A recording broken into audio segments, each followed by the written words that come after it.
A significant amount of investigation has been undertaken in relation to David Lace, his background, character and offending. In summary, he was born David Andrew Williams on the 2nd of September in Portsmouth. He grew up and went to school in Portsmouth. It is apparent that he had difficulties as a child, spent a considerable amount of time in care or boys' homes and hostels, and was very much independent of his family from early on in his life. Observations have been expressed that he was a loner and demonstrated aggressive temper. He was convicted of his first criminal offence, a minor burglary, on the 14th of November 1977 when aged 15. He has 6 criminal convictions in the period 1977 to 1984. He was first sentenced to a care order until the age of 18 for snatching a handbag from a woman in August 1978. There are 4 convictions recorded against David Lace subsequent to the murder of Teresa De Simone in December 1979. January 1980 he was convicted of 2 matters, one being a stolen cash and the other being theft of property from his lodgings on the night before Teresa's murder.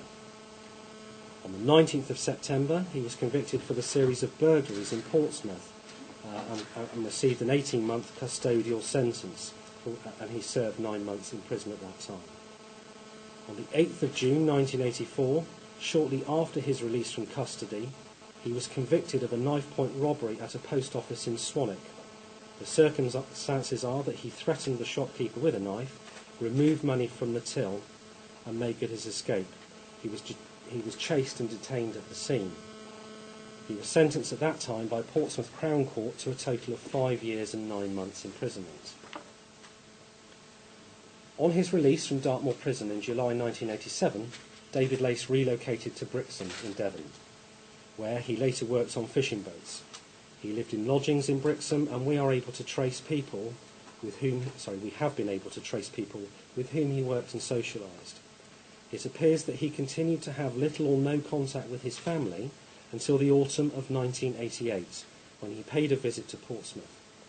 Family members who he visited at this time gained the impression that he had visited them to say goodbye for some particular reason.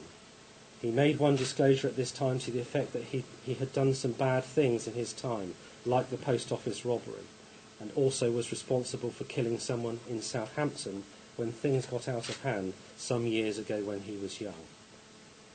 By December 1988, and perhaps significantly, at the anniversary date of the murder, it was noted by friends and others in Brixham that he had become depressed for some reason and made various disclosures to the effect that he had again done bad things, could no longer cope, and appeared to be inferring that he would take his own life.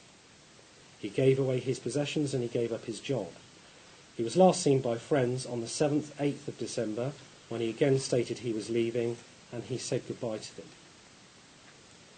At 4 p.m. on Friday the 9th of December 1988, his landlord, on checking David Lace's room, found him dead in his bed. He was lying in bed. There was evidence of superficial cuts or attempts to cut his wrists, ingestion of painkillers, and a plastic bag was over his head. The cause of death was asphyxiation, and his death was determined as suicide. No suicide note was located or found at that time. David Lace was buried in Kingston Cemetery, Portsmouth, on the 20th of December 1988.